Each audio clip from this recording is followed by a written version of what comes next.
Que a paz do Senhor esteja com todos. Desejo um dia e uma semana realmente abençoados. Hoje, o nosso mergulho é no material, olha, denso e fascinante. É uma análise do capítulo 21 de Ezequiel. E eu já vou avisando, é uma passagem bíblica pesada, cheia de profecias de juízo, destruição, espadas. Mas a nossa missão aqui é justamente desvendar o que está por trás dessas imagens tão fortes, sabe? Explorar as metáforas, o contexto histórico e, claro, as implicações teológicas. E é crucial a gente entender que este capítulo não surge do nada, né?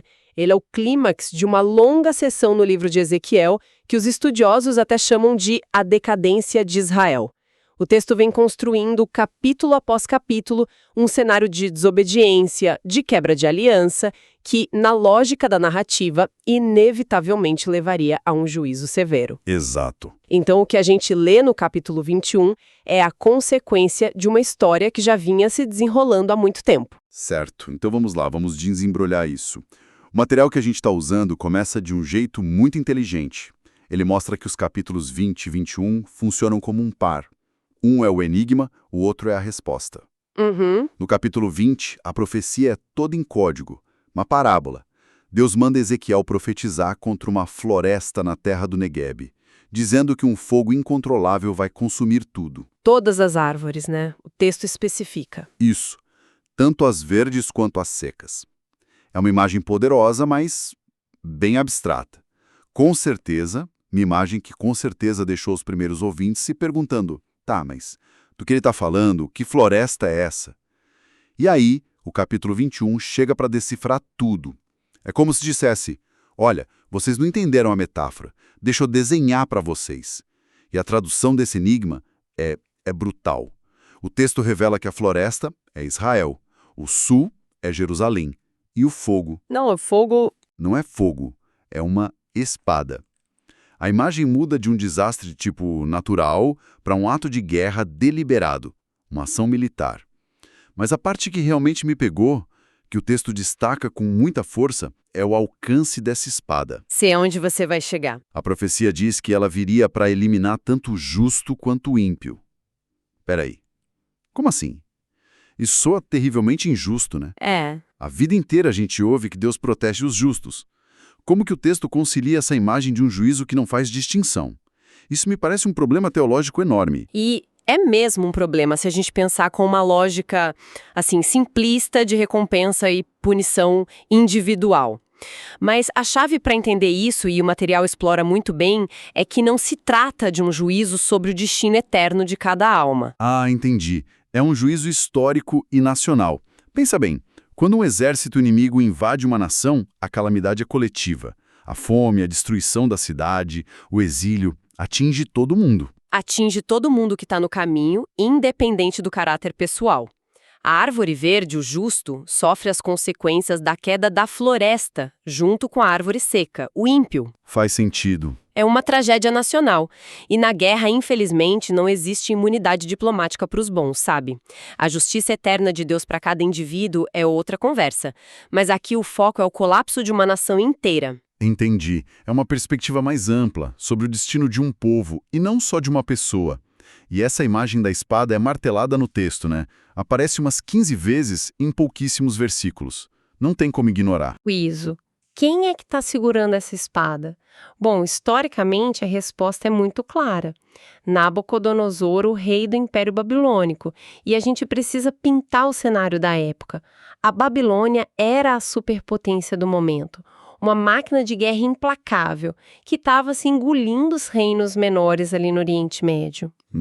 Judá, sob o comando do rei Zedequias, era uma nação pequena, rebelde, tentando jogar um jogo perigoso de alianças com o Egito para se livrar desse domínio babilônico. Então a marcha contra Jerusalém não foi um capricho. Sem folga alguma. Foi um movimento estratégico para esmagar uma rebelião na fronteira do seu vasto império. Mas a profecia de Ezequiel vai muito além da geopolítica, né? Ela dá um passo para trás e diz que a espada de Nabucodonosor, na verdade, era a espada de Deus. Exato. O rei babilônico, com toda a sua arrogância e estratégia militar, achava que estava só expandindo o seu poder. Mas na perspectiva do profeta, Ele era só uma ferramenta.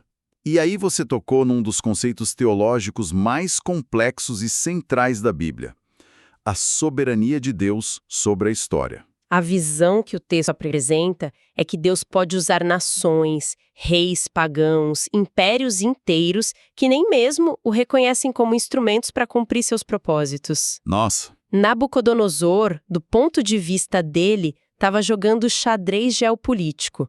Do ponto de vista de Ezequiel, ele era uma peça de xadrez sendo movida por uma mão invisível. ele nem fazia ideia disso. Nenhuma, ele não tinha a menor consciência, mas os movimentos dele serviam a um plano divino que ele desconhecia completamente. E entregar essa mensagem não deve ter sido nada fácil para Ezequiel. Ele não era um robô, né? Era um homem falando da destruição do seu próprio povo. De forma alguma. E o texto faz questão de mostrar isso de uma forma muito humana, muito comovente. Deus instrui Ezequiel a clamar e gemir, a demonstrar fisicamente a dor daquela mensagem. Ele tinha que sentir na pele. Exato. Não era para ser um anúncio frio, burocrático. O profeta precisava sentir e expressar a angústia que viria sobre a nação. O material que a gente analisou faz uma conexão muito poderosa, comparando a dor de Ezequiel à de Jesus chorando por Jerusalém séculos depois. Que paralelo forte. Pois é, em ambos os casos, não há alegria no anúncio do juízo. Só uma dor profunda pela destruição que a teimosia humana estava trazendo. Ok, então Deus está usando o exército babilônico como sua espada. Mas como isso acontece na prática? Nabucodonosor não recebeu um telegrama divino, né? Não mesmo. Como um rei pagão a quilômetros de distância decide marchar especificamente contra Jerusalém naquele exato momento? É aí que a narrativa nos dá um zoom, quase como num filme, e nos joga no meio do acampamento de guerra de Nabucodonosor. Ele está literalmente parado numa encruzilhada. Um caminho leva a Rabá, a capital dos Amonitas, outro povo inimigo. O outro caminho leva a Jerusalém. Ele precisa decidir. Precisa decidir para onde direcionar sua máquina de guerra. E a forma como ele toma essa decisão é surreal. O texto descreve que ele usa todo tipo de adivinhação. Ele sacode flechas com os nomes das cidades para ver qual cai, consulta ídolos e até pratica a... Como é o nome? Hepatoscopia. Isso. O exame do fígado de um animal sacrificado para prever o futuro. É um mergulho total nas práticas pagãs e supersticiosas da época. O que nos leva a uma contradição que parece insolúvel e que o nosso material aborda de frente. Exato. É uma contradição que me incomoda. Como pode um plano divino se manifestar através de algo que a própria Bíblia condena em tantos outros lugares? Adivinhação, consulta ídolos... Parece que Deus estaria endossando magia, né? Isso. Não faz o menor sentido dentro da teologia bíblica. E essa é a beleza e a complexidade do conceito de soberania que o texto explora. A perspectiva aqui não é que Deus endossa um método pagão. Pelo contrário, a ideia é que o poder dele é tão absoluto, tão transcendente, que ele consegue dobrar até as ações erradas e as intenções supersticiosas de um rei para que sirvam, sem querer, ao seu propósito. Caramba. A adivinhação de Nabucodonosor não revelou o futuro. Ela apenas alinhou o rei com o futuro que Deus já havia decretado. É um xaque-mate teológico, sabe? Uau. As forças ocultas que o rei pensava estar consultando não tinham poder nenhum para alterar o plano. Foram simplesmente usadas para dar ao rei a confirmação que ele precisava para marchar na direção que já estava determinada. É uma demonstração de poder impressionante. A decisão é tomada, a sorte cai para Jerusalém e a espada se volta contra a cidade. E aí o foco da profecia se afunila para uma pessoa. O ímpio e profano príncipe de Israel. Estamos falando do rei Zedequias. Isso, o último rei de Judá. E o texto aponta uma razão muito específica para a queda dele. Anos antes, ele havia feito um juramento de vassalagem a Nabucodonosor. Ele jurou lealdade, basicamente. Exatamente, jurou ser um rei cliente, pagando tributos e sendo leal à Babilônia em troca de manter o seu trono. E ele quebrou essa promessa, rebelou-se buscando uma aliança com o Egito. E o mais chocante é que Deus, através do profeta, leva essa quebra de juramento para o lado pessoal, né? Totalmente. Ele chama aquele tratado político de minha aliança e meu juramento. Um juramento feito a um rei pagão é tratado com a mesma seriedade de uma promessa feita diretamente a Deus. Isso mostra o peso que um voto, uma palavra, um juramento tinha naquela cultura. O material de análise até sugere que Zedequias, por sua profanidade e quebra de aliança, funciona como uma espécie de prévia do anticristo. A queda dele não é só a queda de um homem, é o fim de uma era. Exatamente. É o fim do período dos reis da linhagem de Davi governando em Judá. E a profecia se estende para o futuro. Ela afirma que a coroa seria retirada e que não haveria um rei davídico no trono até que venha aquele a quem pertence de direito. E historicamente foi o que aconteceu. Foi o que aconteceu. Depois de Zedequias, por séculos, nenhum descendente de Davi reinou soberanamente em Jerusalém. O trono ficou vago. Criando uma expectativa, né? Uma tensão que se estende por todo o período entre o Antigo e o Novo Testamento. Perfeitamente. A narrativa bíblica conecta diretamente esse vazio no trono à vinda de Jesus. O Novo Testamento o apresenta como o herdeiro legítimo, aquele que, nas palavras do anjo a Maria, receberia o trono de seu pai Davi. A conexão é direta. É um contraste muito forte que o comentário que a gente analisou ressalta entre os governos injustos dos últimos reis de Judá e a promessa de um reino de justiça perfeita sob Cristo. A queda de um rei profano, no fim das contas, abre espaço na história para a promessa de um rei justo e eterno. A narrativa é muito bem amarrada, mas a minha mente continua voltando para aquela cena na encruzilhada. Sei. Nabucodonosor escolheu o caminho para Jerusalém, mas havia outra estrada, outra cidade no letreiro. Rabá, a capital dos Amonitas. O que aconteceu com eles? Eles simplesmente tiveram sorte naquele dia? Eles pensaram que sim? O texto nos conta que enquanto Jerusalém era sitiada e destruída, os Amonitas, que eram vizinhos e parentes distantes de Israel, não só escaparam, mas zombaram. Ah, não? Eles se alegraram com a desgraça de Judá. E essa atitude teve consequências terríveis para eles. Por causa dessa zombaria, Ezequiel anuncia um juízo específico contra Amon. E a história confirma.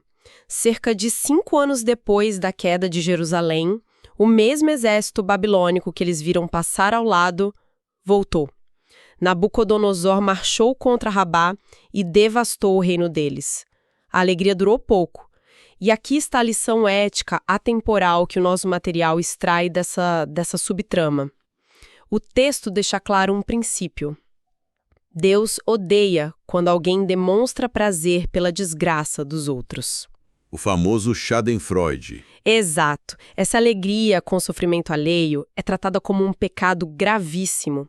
É quase como aquele sentimento sombrio que às vezes a gente vê, sei lá, nas redes sociais, quando uma figura pública de quem não gostamos se dá mal e surge uma onda de comemoração, de memes. É verdade. O texto está dizendo que, na perspectiva divina, essa atitude é corrosiva, é condenável. A conclusão do comentário é um alerta. Essa é uma tentação da qual a gente precisa estar sempre atento. Uau! De uma profecia antiga sobre geopolítica e guerra, a gente chega a uma aplicação muito pessoal e atual.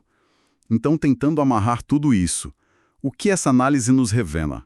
Primeiro, que a linguagem profética é rica e simbólica.